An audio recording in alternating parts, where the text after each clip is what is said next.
Hello, I'm Alicia and I'm a fitness instructor. Today we're going to do a fitness appraisal and going through the process of doing some fitness tests. So before you start, you want to make sure that you've stretched so that you don't injure yourself, and see a health professional if you've got any concerns with doing any of these tests. Then during the activity, if you feel any heart pain, any chest pain, dizziness, or any other pain, get it checked out before you continue. Okay, so the first thing we're going to do as part of the fitness appraisal is we're going to measure your resting heart rate.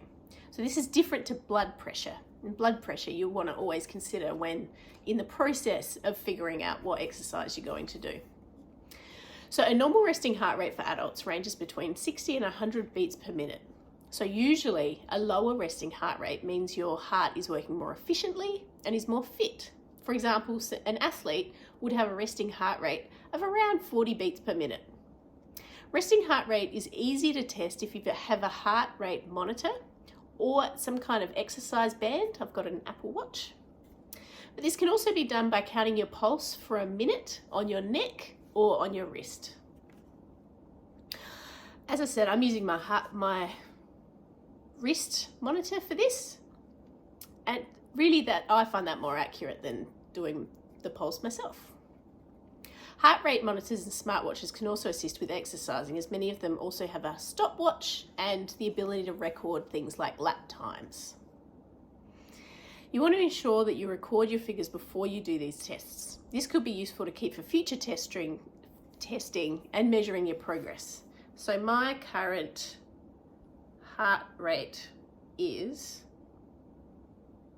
if we just go to heart rate, and then I put my finger here,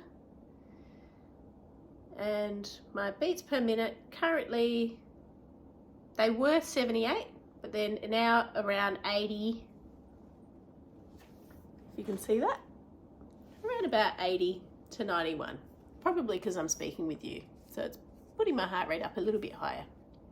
So you also want to record the time of day. It's most effective if you measure earlier in the day, as you may find that you have different results depending on how much activity that you've already done in the day.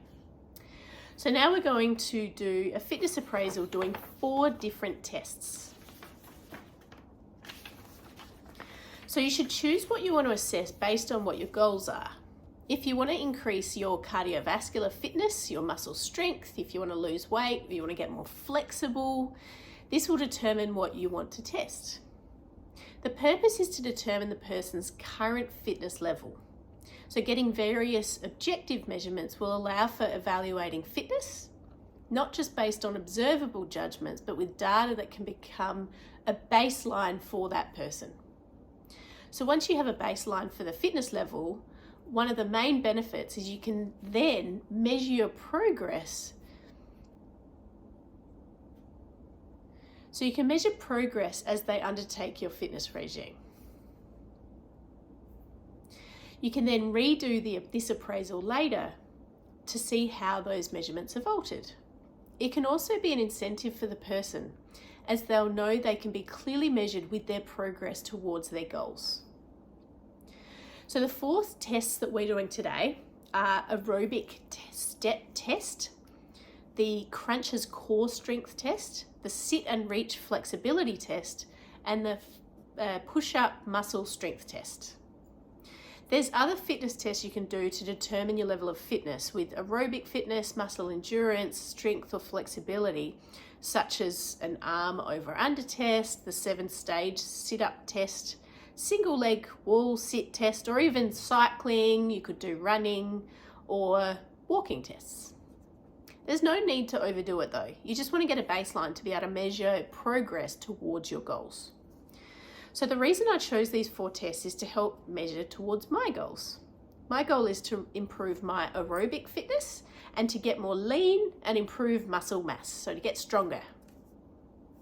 With these tests, we'll be improvising some of the equipment, as I don't have the specialized equipment in my home, such as a stadiometer, if that's how you say it, and a sit and reach box. Instead, we'll just be using tape measures and a step. You can also improvise as well. The point is that you safely get a relatively accurate measurement and a baseline to show future progress. So now that we've read the resting heart rate, we'll be doing each of the fitness tests that we've chosen. I'll record the results of these tests so that I can access it later on.